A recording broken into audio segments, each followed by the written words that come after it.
The Fed wants to take this out. The European Central Bank, the ECB, wants to take it out. The Bank of Japan wants to take it out.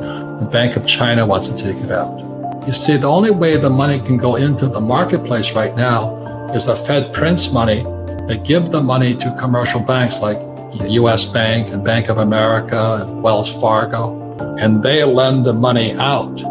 But if the Fed coin comes out, they don't need these banks. And the only way somebody could get money, they got a credit card, real estate, or a student loan, right? Then they go to Marxism or communism, UBI, universal basic income. And that's what they're doing with the stimulus checks. They're giving money straight to you.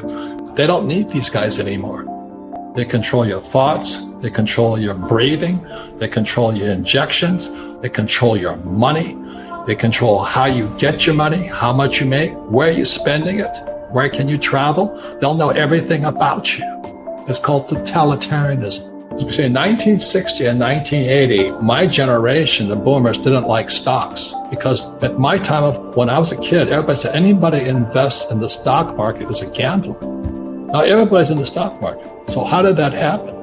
Well, in 1974, they brought this thing called a 401k out. I won't touch that thing. I would not touch a 401k or an IRA. I refuse to do that, but I don't have to do that because as an entrepreneur, I create my own assets. More than that, it's what you have to invest in. So that's why between 1960 and 1980, they didn't like stocks. So the 401k came out. Then what happened is in 1987, the stock market crashed. So Greenspan comes out. He's a Federal Reserve guy. Remember, the Federal Reserve is not America. It's not a government agency. So he came out, and what Greenspan put was what I call a PPT. It's the Plunge Protection Team, or also called the Greenspan put, or also what people say, don't fight the Fed. Basically, what Greenspan did is every time the stocks crashed, the Plunge Protection Team would protect you. So my generation, the boomers, are going, well, I don't have to worry because every time the market crashes, the Federal Reserve Bank and the Treasury will bail me out. So that's today we have our U.S. corporations are zombie. 20% of U.S. corporations are zombie corporations. It means they're broke, but they're being propped up by the Federal Reserve Bank and the government. That's communism. So anyway, stocks get protected. Gold is a good investment because the Fed, all the central banks in the world now own gold. So they're not going to let gold crash. They'll do something to make sure the price of gold stays up. So I don't like stocks, but I like gold. Silver is getting more valuable because all the gold never disappears. It just keeps piling up. So here's stocks. The government will make sure it doesn't crash. Gold will not crash, but crypto could. You know why? Because the Fed doesn't want it.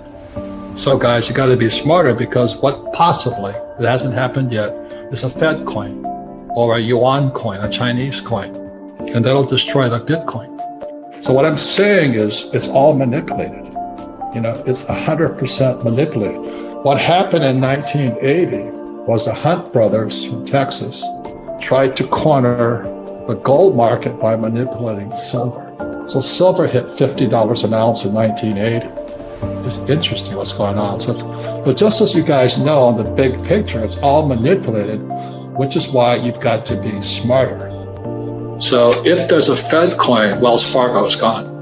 I'm not saying this is going to happen. This is my prediction of what might happen. Don't say I'm saying it's going to go out and all this stuff. At the same time, if the Fed coin comes in, it wipes me out because the way I get my money is I have great credit.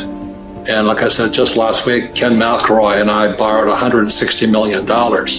That's the only way money gets into the system is guys like us, capitalists, have to borrow money. School teachers can't even get a credit card or they get a student loan. What a ripoff that is. But a guy like me will go out there and use debt. I use debt to acquire assets and I pay no taxes. But they'll never teach you that in school. That's why my poor dad was a Marxist and he taught people that capitalists are crooks. And now there's crooks everywhere. You know, there's even crooked ministers. Obama likes those guys. So it's not the money, it's the person. And our school system's intentionally designed not to teach you about money. An asset is a noun, like a house. Cash flow is a verb. So to understand if it's an asset or liability, it takes a noun plus verb. So if the cash is flowing out of your pocket, it's a liability. If the cash is flowing into your pocket, it's an asset. So I own 7,000 rental properties. Those are assets. Every month, the cash flows in. Whereas many people have the big house on the hill and the cash is flowing out and they're going broke. The other thing the poor don't understand is the number one expense for most people is taxes. Well, the reason the rich don't work for money is number one expense is tax. See, there's three kinds of income: earned, portfolio, passive. So earned income is if I get a job, that's earned income. If I'm a doctor or a programmer, that's earned income because I'm working for it. If I buy, let's say, Apple for $10 and I sell it for $20, that's portfolio income, capital gains. Yeah. But passive income, which is cash flow, is never taxed. And so these guys are screaming right now in America, tax the rich. I said, good luck. Because most of the guys complaining, they don't know there's three kinds of income. And the rich don't have jobs anyway. They have assets. And so the average schmo out there, poor guy, sent the kid to school. They don't learn this. The tax laws are for everybody to use if you have the right financial education. And the reason I'm an advocate of financial education, without that education, you have to pay taxes. You see, very few people will buy what I do, make $1 million and pay zero tax. McDonald's is in the real estate business, so they sell hamburgers, but they buy real estate, so they pay no taxes. When I came back from Vietnam in '73, my poor dad said, get your MBA. And my rich dad laughed. You're going to turn out to be an employee. Who else hires guys with MBAs? You know what I mean? He was just pragmatic about it. He says, if you really want to be rich, take a class on real estate. And I said, why is that? He says, once you understand real estate, it's based on debt. And he says, you won't learn how to use debt as money, because that's what happened in '71. The US dollar became debt. Right. So once you learn how to use debt as money, you can never say, I can't afford it. After the crash of 2008, the banks gave me $300 million tax-free to buy real estate that the idiots had lost. And they were idiots because the prices were so high. Why would you buy it at the top of a market? Don't you know that's going to crash? No. This is, that was the subprime, was the derivatives market, the MBSs and all that stuff, had driven the price of real estate so high, and the rest of us were just waiting. And then when the whole thing came crashing down, all this real estate was now available, and they needed, the Fed and those guys in the Treasury needed guys like us to go in there. So Wall Street gave us hundreds of millions of dollars to mop up all that real estate these guys had lost. Now, it's fair because everybody could do it. When I ask the average guy, why don't you use debt? They can't even get a loan because their scores are so bad. So that's what's going on in the world today. They think the rich are crooks. The rich just play by different laws.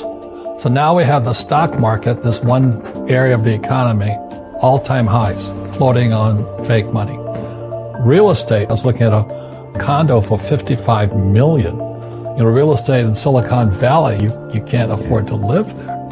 And then all these companies started borrowing money, so the economy's good, unemployment's low and all this. They say there's no inflation, but have you seen the price of food, real estate, and student loans and medical? It's a bubble, So now what's going to happen is the baby boomers, my generation, are going to start to retire. There's no money there. Social Security is broke, pensions are broke, the students are broke. They're screwing everybody with debt. This is called, not economics, this is called bubblenomics. But they'll never teach you this in school. Why do they keep printing money? Because they want to save something. Because it's an addiction. This is like heroin. The moment you take that one hit, they say, okay, I'll quit next week. And the economy gets worse, so they go. Trump gave us a tax cut in America. This thing gets bigger and bigger and bigger. So what happened in 2008, they stopped it by printing money. They call it the Great Recession. But they didn't really fix anything. Derivatives went from 700 trillion to 1.2 trillion today. Twice as much. And that is net. Doesn't tell the whole story.